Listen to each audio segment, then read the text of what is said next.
За баярлалаа. Энд хүрэлцэн ирсэн хүмүүст өнөөдөр амлан айлтгая.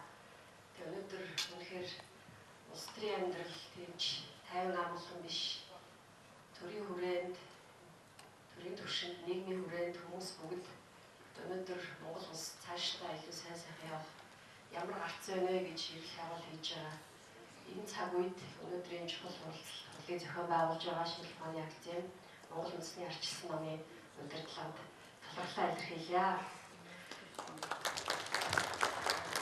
Тэгээ сая Чулуунбаатар баялтгэл бол надад дараагийн асуудлыг ярих бас сайхан төгсөлийг бүрдүүлж өглөө.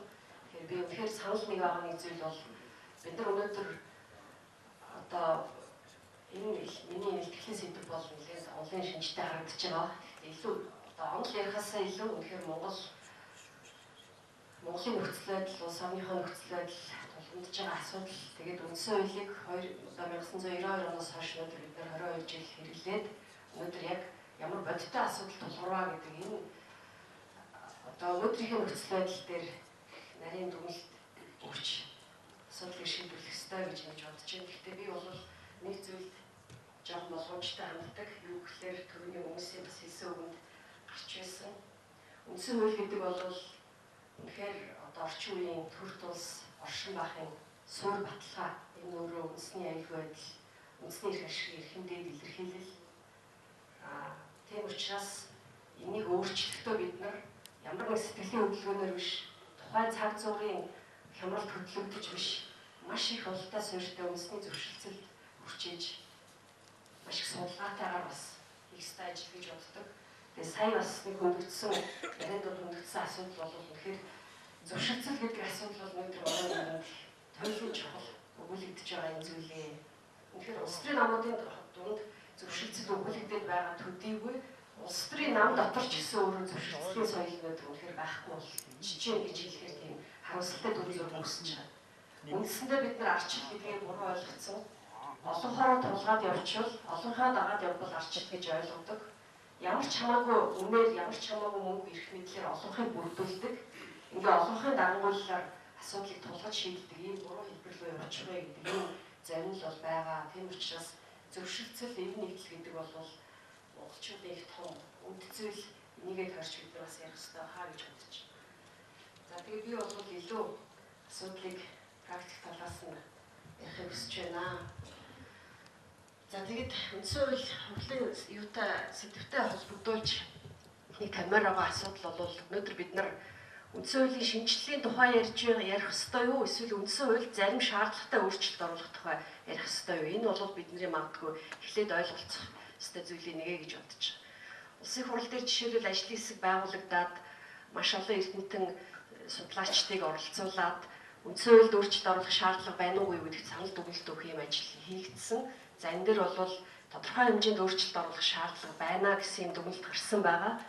За юуг өөрчлөх юм бэ гэдэг дээр бол сая Чулуунбаатар докторийн хэлсэнтэй нэлээд олон зүйл бол давхцаж байгаа. Тэгээ энийг бол цаашдаа бас илүү судалгаатайгаар илүү зөвшөлтсөлтэйгээр явах хэрэгтэй байна. За миний хувийн байр суурь бол өнөөдөр бид нар үндсэн хуулийн шинжилэл гэдэг бол өөрөө бүр цоо шинээр бичих гэж байгаа юм шиг сонсогдоод байна. Тэгэхээр энэ бол магадгүй өнөөдөр энийг ярих зүйл цаг мөнөгүй би хувьдаа жоох эргэлзэж байгаа. Бид нар зайлшгүй шаардлагатай зарим өөрчлөлтийг оруулах асуудлыг ярьж болохоос биш. Үндсэн хуулийн шинжилэл гэдэг бол нэлээд тийм том радикал өөрчлөлт, их огцом өөрчлөлт тийм ээ. Хувьсгал хийгдсэний дараа, нийгэмд үнэхээр тогтолцооны огцом өөрчлөлт хийгдсэний дараа энийг хүлээж авах сэтгэл зүй бүрддэг маш их өөрчлөлт. Бэлэн байж ш нийгэм энийг хүлээж авах зөвшөлтсөлд хүрдэг. Тэгэхээр өнөөдөр шинжилэл гэж ярихад одоо цаг мөн биш үү гэдгээр бид нар бас ярих хэрэгтэй баг. За би хувьдаа бол одоо өнөөдөр миний сэдвээс харж байгаа байхгүй. Нэлээд хуулийн хэллэгээр одоо онлын хэллэгээрээ ярих юм бол гүйцэтгэх эрх мэдэл. Би бол засгийн газрыг тойрч өнөөдрийн асуудлыг ярья гэж бодож байгаа. За тэгээд би хувьдаа бол өнөөдрийн хурлаар ямар санал төвшүүлэх гэж байна вэ гэхээр бид нар гүйцэтгэх эрх мэдлээ бэхжүүлэх тал дээр үндсэн хуулиа, парламентын засаглалаа бол юу одоо боловсрон улам хүчтэй болох бэхжүүлэх талаар үндсэн хуулиа өөрчлөлтийг цаг нь болчихжээ гэсэн зүйл дүгнэлт хийж байгаа. Яагаад гэдгийг хойно ярина. За дараа нь зайлшгүй өөрчлөлтүүд гэдгийг сая Чулуунбаатар доктор ярьсан. Өөр хүмүүсийн зарим нэг зайлшгүй өөрчлөлтүүдийг оруулаад ингээ үндсэн хуульд зарим өөрчлөлт хийж болох юм аа гэж. За энэ дээр одоо сая хэллээ л дээ олон юу хэлж байна. Өнөөдөр засгийн газар их хурал одоо засгийн газраа нийтэд нь ингээд барай суучаад байна. Ерөнхий сайд гэж. Би бол энэ дүгнэлттэй санал нийлэхгүй байна. Өнөөдөр бол манад гүйцэтгэх засаглал яг өнөөдөр амьдрал дээр хараад ингээд практикт улс төр дотор ингээд явж байхад гүйцэтгэх засаглал бол үнэхэрийн сул дорой үнэхээр бид нар бол гүйцэтгэх засаглалаа үүдэн татахгүй болохгүй болчихжээ гэсэн ийм ойлголт төрж байгаа. Ер нь бол өнөөдөр энэ олон мянган жилийн төр тосны уламжлал ярьлаа. Хүндрэлтэн дандаа арчилсан юм байгаагүй. Өнөөдөр ч гэсэн арчилсан болон арчилсан бус бүх улс оронд гүйцэтгэх засаглал гэдэг өөрөө засгийн газрын ер нь төрийн гол цөм нь байдаг. Засгийн газар төрийн алба бол улс орныг авч явдаг. Ерөөсөө төрийн одоо гол цөм нь инээ. Энэ ойлголтыг бид нар одоо байранд нь тавих цаг болжээ гэж ойлгож байгаа. Их хуралтай гэж одоо манай их Монгол улсын түүхэнд байсан. Одоо манай Монгол улсын парламент арчилсан засаглалтай орнуудын парламент бол хууль тогтоох хэмжээ тогтоох тэгээд ард түмнийг төлөөлж тэр хуульд баталсан бодлогын хэрэгжилтэнд хяналт тавих үүрэг гүйцэтгэдэг. Яг улс орны амьдралыг түүхийг өнөөдөр урагшинд аваад явсан тэр удирдлага бол ерөөсөө л засгийн газарт гүйцэтгэх эрх мэдэл тэр төрийн албанд төрийн бюрократ тогтолцоол энийг авч явж ирсэн. Тэгэхээр өнөөдөр бол бид нар улсын хурлын удирдлагатай, парламентын удирдлагатай ийм улс орн шиг болчиход байгаа. Тэгэхээр ер нь бол засаглалын үндсэн ялгаа нь юундаа байд юм бэ гэж. Засаглалын үндсэн ялгааг өнөөдөр хараад үзэхээр ерөнхийлөгчийн засаглалтай улс гэхээр гүйцэтгэх засаглалын тэргүүн нь ард түмнээс сунгагддаг ерөнхийлөгч гэж нэрлэгдээд ингээд явдаг. Парламентын засаглалтай улс гэж ямар улсыг хэлж байгаа юм бэ гэхээр гүйцэтгэх засаглалын тэргүүн нь жижиг ард түмнээсээ парламентаасаа төрөө тэргүүлээд гүйцэтгэх засаглалаа тэргүүлээд явдаг. Энүүгээр нь л ялгаж байгаа болохоос биш парламентын засаглалтай орн гэхээр парламентын дээрээ гарчаад өдөр тутмын амьдралаа удирдах гээд улс төрөө бужигнуулах гэдэг ийм засаглал бол биш байдгийн байна. Ялангуяа манай үндсэн хууль жишээлбэл парламентыг бол төрийн эрх барих дээд байгууллага гэж томьёолсон байгаа. Би нэлээд олон орны үндсэн хуулийг харьцуулж судалгаа хийж үзлээ. Ер нь баг бүх орны үндсэн хууль парламентыг бол хууль тогтоох дээд байгууллага гэж тодорхойлж байна. Гүйцэтгэх засаглалыг бол засгийн газрыг бол гүйцэтгэх эрх мэдлийг хэрэгжүүлдэг дээд байгууллага гэж тодорхойлж байна. Хөгжөөд ирсэн бүх оронд ялангуяа одоо маш хурдтай хөгжсөн Зүүн Азийн 30-30 жилийн мөчлөгөөр өсрөнгөө хөгжсөн Зүүн Азийн орнуудад дандаа гүйцэтгэх засаглал локомотив болж гүйцэтгэх засаглал хүчтэй мэрэгсэн доктортой төрийн алба хөгжлийн зүтгүүр болж иржээ.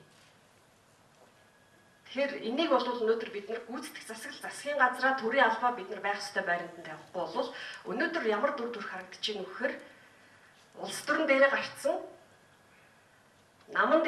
намын дээр фракц гарцсан фракцыг хэдэн дарганаар өдөрддөг болцсон. Үндсэндээ бол өнөөдөр хэдхэн хүний зөвшөлтсөл ойлголцол сайнаар хэлбэл зөвшөлтсөл муугаар хэлбэл хувилдаанаар үндсэндээ төрийн ажил хууль дүрм хэрэгжихгүй ийм юм руу Монгол улс явж байна гэж харж байна. Ерөнхий сайд өөрөө институцийн хувьд өөрөө ерөнхий сайдынхаа хувьд парламентыг бариад байгаа биш. Ерөнхий сайд тэр намын фракцийн олонхын хамгийн хүчтэй хүнийхээ төлөөллийн хувьд удирдах ийм юм руу орж байна гэж харагдав.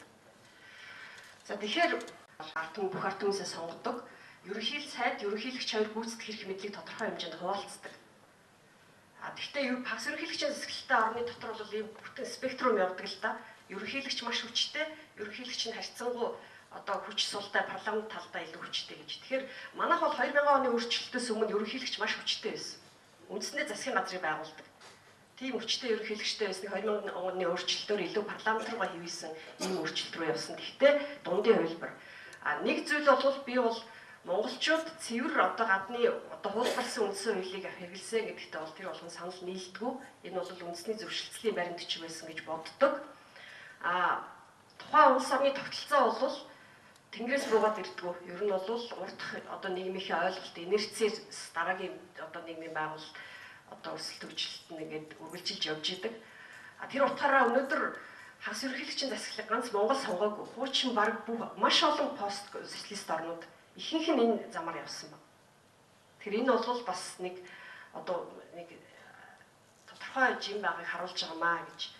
За тэгвэл би хувьдаа жишээлбэл Монгол бол бид нар үндсэн хуулиар парламентын засаглалтай орн гэж тодорхойлдог. Парламентын засаглал руугаа энийг бэхжүүлэх нь зөвөө гэж итгэл үнэмшилтэй байдаг хүний нэг. За яагаад ингэж боддгоо гэхээр хамгийн түрүүнд одоо та бүхэн нэлээд унаж байгаа болов уу гэж бодож байна. 2010 онд улсын хурлаар батлагдсан үндэсний аюулгүй байдлын үзэл баримтлал дотор нэг өгүүлбэр байгаа. Тэр бол одоо парламентын арчлал бол Монгол улсын үндэсний аюулгүй байдлын баталгаа юм аа гэж. Яагаад юу үндэсний аюулгүй байдлын баталгаа юм бэ гэж. Тэгэхээр хэд хэдэн зүйлийг хэлж болно. Хамгийн түрүүнд бол бид нар ямар ч улс оронд эхлээд аюулгүй байдал тэгээд төвжил дэвшлийн асуудал. Гэхдээ мэдээж өнөөдөр бол энэ өөрөө нэг заосны хоёр тал гэдэг шиг салахгүй ойлголтууд учраас энийг салгаж ярьж болохгүй.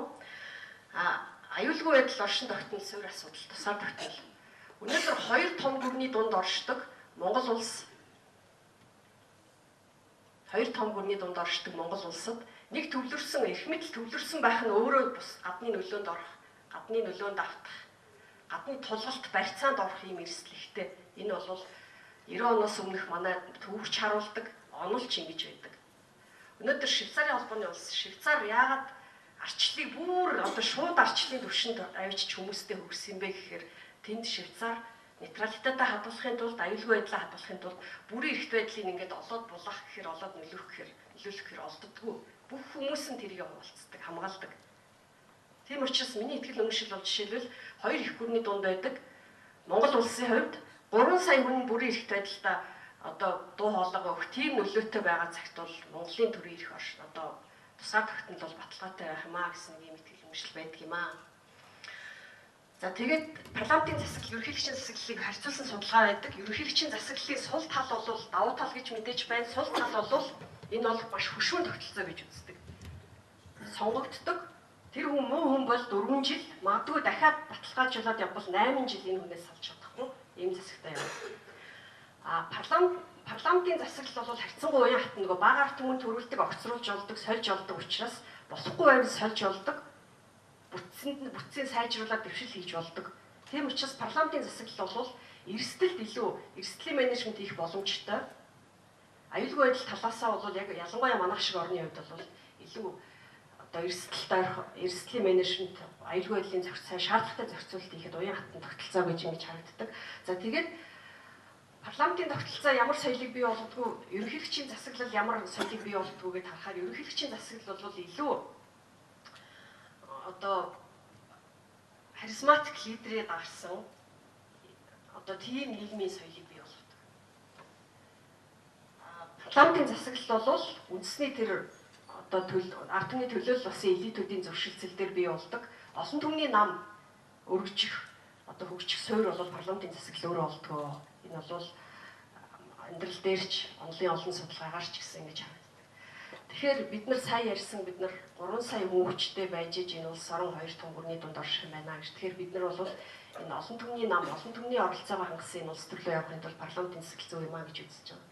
За тэгээд арчлалын төлөвшлийн судалгаа байдаг. Маш олон орны одоо урт хугацаанд харьцуулсан эрдэмтдийн судалгаа энэ дээр бол ерөнхийлөгчийн засаглал сонгосон орнууд буцаад нөгөө дарангуул руу буцаж орох магадлал хамаагүй өндөр байна гэдэг нь бол олон статистикаар тогтоогдсон.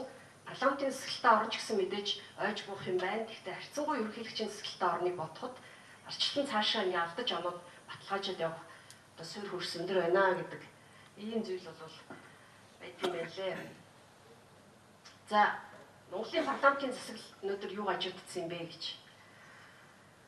Тэгэхээр бид нар бол үнэхээр манай үндсэн хуульд байгаа нэг цоорхой дутуу зүйл бол гүйцэтгэх эрх мэдлийг бид нар байранд нь тавьж баталгаажуулж чадаагүй юм байна гэж бодод. Өнөөдөр хүмүүс бидэнд нэг хүчтэй гар хэрэгтэй байна, ерөнхийлөгч хэрэгтэй байна гэдэг чинь яг үнэндээ заавал ерөнхийлөгчийн засаглалтай болоо гэдэг байгаа биш.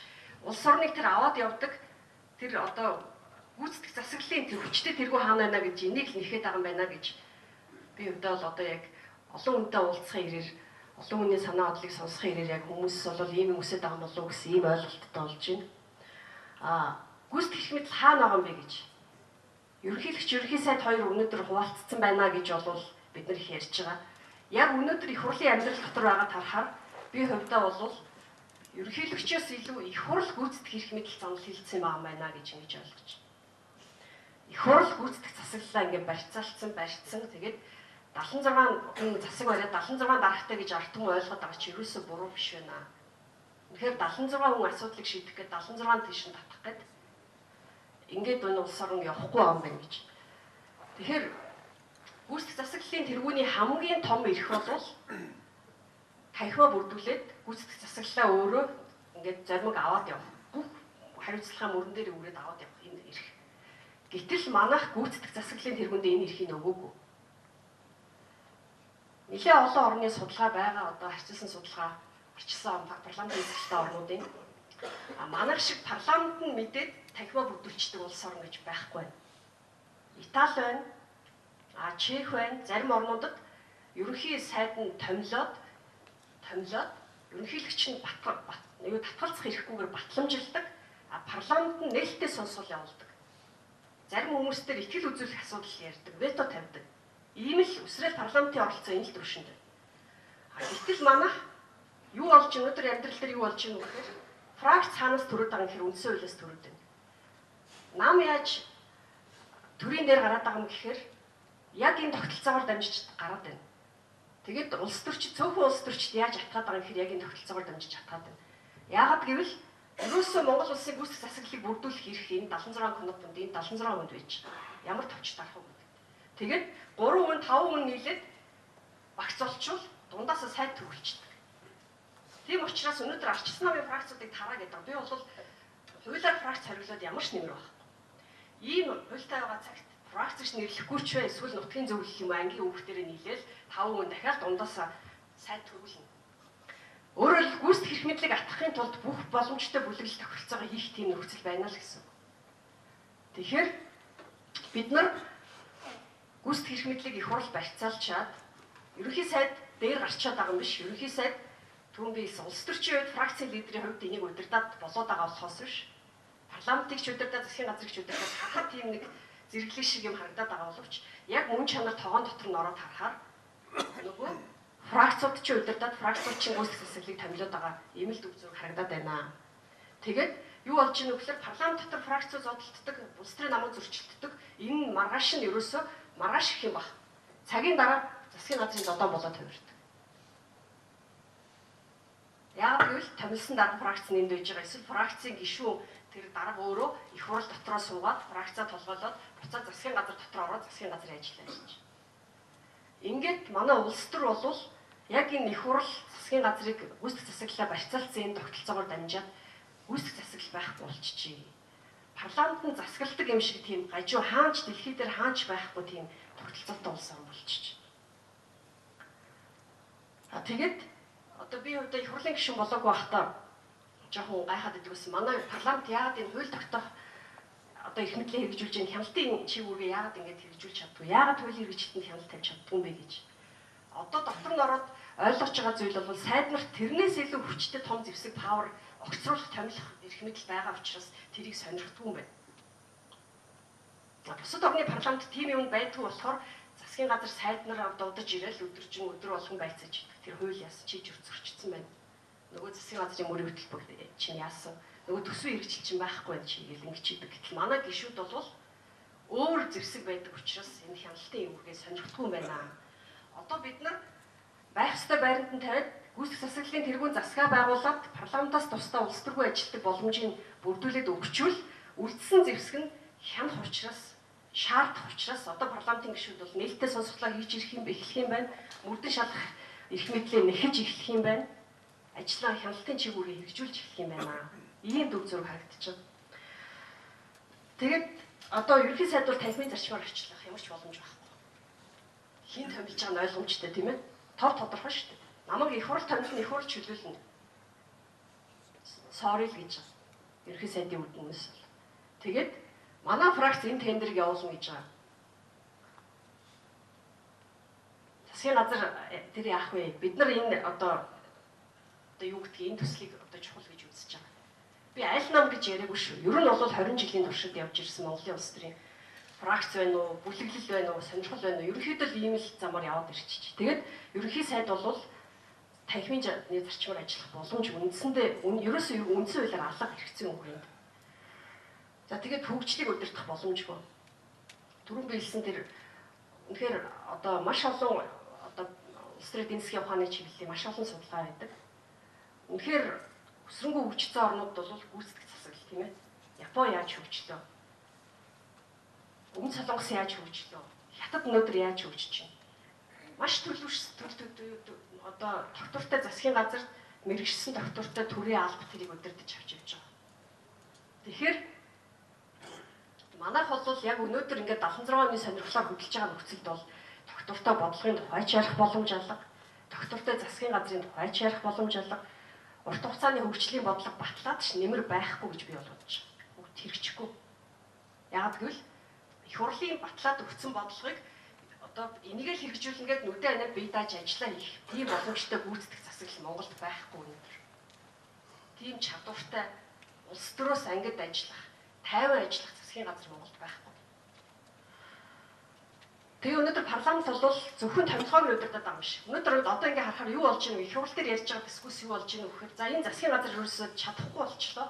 Төрийн алба бол өнөөдөр чадах үнэхээр 20 жилийн улс төрчлөлтийн дараа төрийн албаны чадвар ямар болсон байгааг бид нар мэдж байгаа шүү дээ. Засгийн газар дээрээс нь одоо энэ улс төрчлөлт фракцийн улс төрчлөлт талцал ирчээр төрийн албанд орсон байна. Тэгэхээр одоо их хурл дээр ямар яриа гарч эхэлж байгаа нөхөр. За энэ төрийн алба чи ерөөсөө саад болоод ажил явахгүй юм байна. Баахан хүний томилцсон хүмүүс гараад ирлээ. Баахан чадахгүй хүн гараад ирлээ. Одоо ерөөсөө бодлогоо бүгдээ их хурл дээр хийцгээе. Бодлого их хурл дээр хийх бол зөв. Гэхдээ ямар ч орны их хурл бол мэрэгчлийн хүмүүс мэрэгчлийн засгийн газрын тооцоо судалгаа бүх юм үндэслэлээр гаргаад ирсэн өнгөрсөн хугацааныхаа ой санамжин дээр тулгуурлаад дэвшүүлээд гараад ирсэн бодлогын хөлбөрүүдээс их хурл сонголт хийдэг болохоос биш их хурлын гишүүд нүдэн анжгаад бодлого гаргадаггүй. Тэгэхээр өнөөдөр төрийн албан ийм болоод ирэхээр одоо их хурл бүр одоо нөгөө нэг хөгжлийн бодлогыг бол бүх улс оронд үндсэндээ татвар төсөв эдийн засгийн хөгжлийн бодлого засгийн газрын санаачлал их хурл нь энийг хөлбөрлөлтгүй хэрэгжүүлгээ саналаа хэлэлт хамгаад арч өгч байгаа шүү дээ. Бити өөрчлөлөөрөө бий. Тэрнээс биш их хурл баталдаг гэдэг бол их хурл бодлого хийдэг, цэвэр бодлого хийдэг гэсэн үг ш. Европын парламентуудаар яваад асууж юу судалгаа хийж хаад асуухад хэлдэг юм байлээ. Яг энэ чиглэлийн бодлогууд дандаа засгийн газраас гарч ирдэг. Тэр битэхэл одоо Шведийн парламент хэлжсэн. Бид нар зөвхөн 9-өөс 12 сард гишүүдийн юу яасан өргөн барьсан хуулийг хилцдэг юм аа. Бусад бүх үед нь бид нар засгийн газрынхаа гүйцэтгэх засаглалынхаа боловсруулсан бодлогыг хилцэж баталдаг юм аа. Улсын хурлын гишүүн хууль санаачлах хэрэгтэй. Ард түмний төлөө санаа бодлогыг одоо уламжуулж хууль болгох хэрэгтэй. Гэхдээ энэ бол улсын хурлын гишүүн өөрөө хууль зохио гэсэн үг биш юм аа. Бид нар бол гүйцэтгэх засаглалынхаа энэ гаргаад ирсэн бодлогыг баталгаажуулаад явдаг юм аа. Ихэнх хууль засгийн газраас орж ирдэг гэж. Тэгэхээр өнөөдөр бол бид нар бүх юм парламент дээр яриад эхэлнэ гэдэг бол бүх юм мэрэгчлийн биш болно гэсэн үг. Бүх юмд улс төрийн сонирхол туснаа гэсэн үг. Бүх юм фракцийн сонирхол туснаа гэсэн үг. Мэрэгчлийн баг мэрэгчлийн засгийн газраас төрийн албанаас энэ зүйл гараагүй бол. За ингээд тодорхой энэ системээр дамжаад төрийн албаны доод шатаа хүртэл улс төрч хиймүүл явж байгаа. Парламент засгийн газрыг барьсан. Засгийн газар доошоо төрийн албаа томилдог учраас анхан шатандаа хүртэл өнөдр сумын соёлын төвийн даргаыг л өнөдр улс төрийн намын харьяаллаар бүлэг одоо фракцийн харьяаллаар тавих өрсөлдөөн явж байгаа шүү дээ мэдэж байна. За энэ ерөнхийдөө сая би хэлсэн энэ жишээлбэл жишээ тарж байна. Дандаа парламентын нисгэлт орнууд ерөнхий сайд энэ фонд нийлээд жоохон сонир болсон. Дандаа ерөнхий сайд нар томилно. За тэгээд энэ бид нар хийж байгаа төрийн эрх мэдэл хуваарлах сонгодог онол гэж байна. Энэ юунд явагдсан бэ? Яагаад ингэ сонирхолч. За сонгодог онол гэж байдаг. Мэдээж энэ дээр бол босгонгоо болоод явж байгаа. Гэтэл энэ бол өнөөдрийг хүртэл эрхчлөлөө баталгаажуулах хамгийн одоо шилдэг хүлээн зөвшөөрөгдсөн юу хэвээрээ байгаа. Эрх мэдэл өөрөө хуваарлагдсан бөгөөд бие биенийг хяндаг байх хэрэгтэй гэж. Эрх мэдэл бүх эрх мэдэл нэг дор ойл тэр эрхчлөлөө боомлно гэж. Тэгэхээр өнөөдөр Монголд хууль тогтоох гүйцэтгэх эрх мэдэл хоёр бол үнэхээр огт хуваарлагддаг байна. Хууль тогтоох засаглалын гарагт гүйцэтгэх эрх мэдэл тэр чигээр ингээд баригдсан байна. Тэгэхээр өнөөдөр бид нар хүчтэй ерөнхий сайдтай танхимаа бүрдүүлэх эрхийг нөгөөд 50 ажиллаа хийдэг. Өөрөө хүнээ сонгоод бүрдүүлээд авдаг. Гэхдээ их хурлтайгаа зөвшөлдсөж болно. Их хурлын зөвшөөрөөгүй хүнийг сайдаар томилох эрх нь бол ерөнхий сайдын өөрийнх нь эрсдэл. Тэр бол ерөнхий сайдын өөрийн эрсдэл. Тэгээд бага бүрдүүлээд урагшаа хараад явдаг. Ийм л одоо ерөнхий сайдтай болох өнөөдрийн хамгийн гол шийдэл энэ байна л гэж бодож байна. За тэгээд одоо энэ юу вэ л да онлын шинжтэй маргаанууд эрх мэдлийн хуваарлалтуу эрх мэдлийн одоо харилцан зохицож ажиллах тийм ээ fusion гэж хэлдэг аа. Энэ нь одоо зөв юм уу гэж. Тэгэхээр одоо онлын юмыг барьж туйлшрах бол мэдээж бид нарт чухал одоо гол юу биш. Гоё онол ярих бол. Өнөөдөр яг амьдрал дээр юу харж байна вэ гэхээр энэ хоёрын дундуур бид нар явах хэрэгтэй байна л гэж би бодож. Нэг талаар бид нар засаглалаа салах хэрэгтэй байна. Саяны хэлдгээр гүйцэтгэх засаглалаа бид нар байранд нь тавиад хүчтэй болгоод дэмжиж төгжүүлэх хэрэгтэй байна. Их хурлаа бид нар хяналтын одоо чадахын сэргээгээд их хурлаа чадахчлуулаад явах хэрэгтэй байна. Их хурл засгийн газар хоёрыг нэг ойлгомжгүй болгож харагдуулаад байгаа зүйл бол нийлцэн болгож харагдуулаад байгаа. Яг илэрхий тэгж харагдуулж байгаа зүйл бол нөгөө давхар дэлхийн асуудал. Сайд нар засгийн газрын гишүүд давхцсан. Тэгвэл давхар дэлхийн асуудлаар бид нар хууль тогтоох гүйцэтгэх засаглалыг салгаж чадахгүй юм билээ. Яг гэвэл томилгоог нь их хурл хийж байгаа цагт хичнээн гаднаас томилогдсон сайд ч гэсэн их хурлын барьцааны үн хэвээрээ байна. Фракцуудын үн хэвээрээ байна. Ялгаагүй одоо юуны танхим бүрдэхгүй зөвшлийн танхим. Тэгэхээр суур асуудал нь бол гүйцэтгэх засаглалаа өөрөө өөргөө бүрдүүлдэг их мэдлийн гүйцэтгэх засаглалтаа өг. Давхар дэлхийн асуудлыг бол уян хатан салгах. Бүр одоо жишээл парламентын засаглалтаа одоо аюу Англид байна, Германд байна, парламентын гишүүд нь бол зарим сайдаа хийгээл явжлаа. Тэнд байгаа онцлог бол хэдэн зуун гишүүнтэй учраас тэнд байгаа цөөхөн сайд нар үг гүйцэтгэх тэдний жин дарах нь бол бага байдаг нэгдүгээр. Хоёрдугаарт бидний шийдэж болох зүйл бол энэ дээр үндэслээд танхимын одоо магадгүй бүр хоёр институцийг салгаад сөргөлдүүлээд Америк шиг болгочихгүй тул тийм Америк бол өнөөдөр засаглалын их том хямралд орцсон орн шүү дээ. Ерөнхийлөгчийн засаглал конгресс хоёр бол үг хэлээ олцож ажиллахад улам хүнд улам хоёр тал хоёр намын хагалт хойшрол руу орсон. Тэгээ баян хоосны ялгаа туйлдаа хүрч байгаа юм л гэж. Тэгэхээр одоо бид нар энэ дундын хөлбөр бол энэ хоёр засаглал хоорондоо зөвшөлдсөг ойлголцдог тэр бүр механизм бол байх ёстой гэж. Тэр механизм магадгүй ерөнхий сайд их хурлын гишүүн баг. Цөөхөн тийм ээ үндсэн чиглэлний яа. Сангийн сайд, гадаад хэргийн сайд, хуулийн сайд ч юм уу. Одоо их хурлын гишүүн баг. Ийм дундын хөлбраар бол хэтэрхий туйширч бүр мөсөн салгаж хаяж дахиад институцийн зөрчил үүсгэхгүйгээр дундын хөлбраар шийдэж боломж байгаа юм болов уу гэж ингэж харж байгаамаа. За энэ одоо манад бол их төвөгтэй юм бол доктортой байдлын асуудал болчиход байгаа. Манайх одоо 25 дахь ерөнхий сайдад томилох гээд явж байна. 92 оны үндсэн хууль батлагдсан. 90 оны одоо бид нар арчсан хувьсгалаас хойш 24 жилд 25 үнгээ боддоо. Гэхдээ 15 үнгээ боддоо. Нэг хүн 2 жил хийж чадахгүй байгаа байхгүй. Тэгэхээр манай доктортой байдлын үзүүлэлт энэ байна.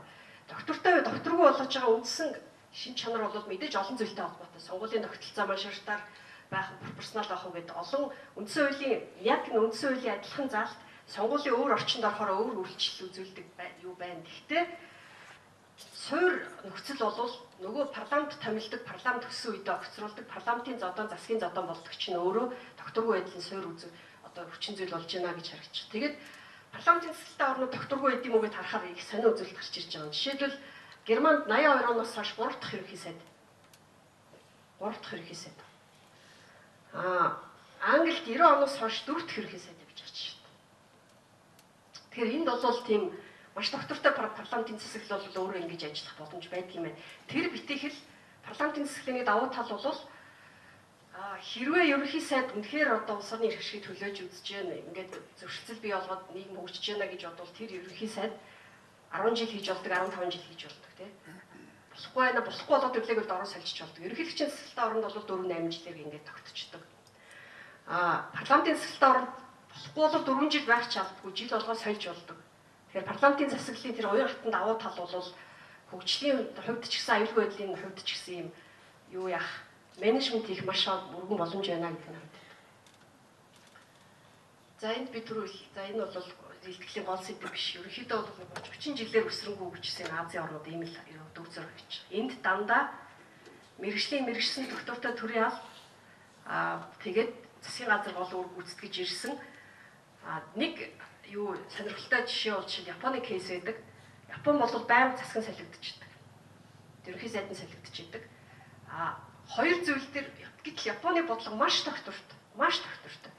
Юугаар доктортой байдлаа барьж ийнө гэхлээр нэгдүгээр Японы төрийн алба. Ерөөсөө улс төрчд бол бодлогын шийдэл хийдэг болохоос бодлого зохиодгүй. Японы төрийн алба бодлогын хөлбруу гаргаж ирдэг. Тэгээ улс төрчд бодлогын шийдэл хийдэг. Тийм учраас бодлогын суурь нөрөө доктортой нэгдүгээр. Хоёрдугаарт энэ их одоо олон жил урт хугацаанд олон засаг солигдоход үндсэндээ бол либерал арчилсан нам нэг нам нэлээд зориглох байр суурьтай явж ирсэн. Тэгэхээр Японы нам бол бодлогын нам байна. Японы намын одоо хүний нөөцийн дарга нь 20 жилээр 15 жилээр өөрчлөгдөв хүн байдгаа гэдэг юм байл. Тэгэхээр нам өөрөө тэр доктортой суурийг бий болгоцсон учраас тэндээс төрж байгаа улс төрч бол тэр доктортой бодлогоо л ярьдаг. Өвийн тэр ямар нэг сонирхол одоо би юм барьж гүөх боломжгүй. Тэгэхээр доктортой байдлын үзүүлэлт бол зөвхөн үндсэн хуулиар шийдэгдэхгүй байна. Бид нар дараа нь төрийн албаны хуулиа өөрчилж ээж төрийн алба одоо улс төрөөс хараат бус болох энэ боломжийг бүрдүүлж ээж доктортой бодлого явах юм аа гэдэг нь эндээс харагдаж байна. За энэ дээр энэ гол асуудал биш байна. За тэгээд миний одоо эцэст нь хийхийг хүсэж байгаа зүйл бол бид нар үндсэн хуульдаа бол тодорхой хэмжээнд өөрчлөлт хийхгүй бол өнөөдрийн докторгүй байдлын нэг шалтгаан нь бол яхахгүй бас үндсэн хуулийн зарим зохицуултад байгаа юм байна.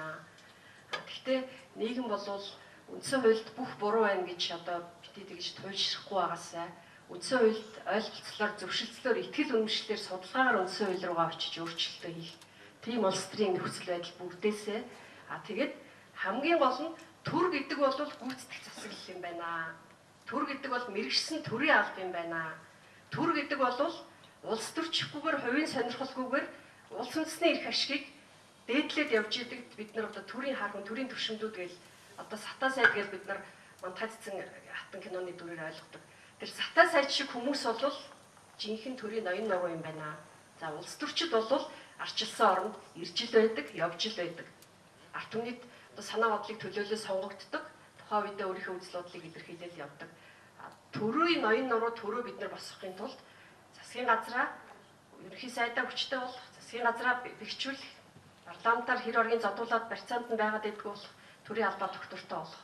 Ийм л өөрчлөлтийг хийх ёстой байна. Энэтэй холбоотой зарим нэг одоо дутуулыг үндсэн хуульдаа хийх юм байна. Тэгээд парламентын засаглал дээр бол тууштай авах ёстой байна гэсэн ийм л дүгнэлт хэлмээр. За баярлалаа.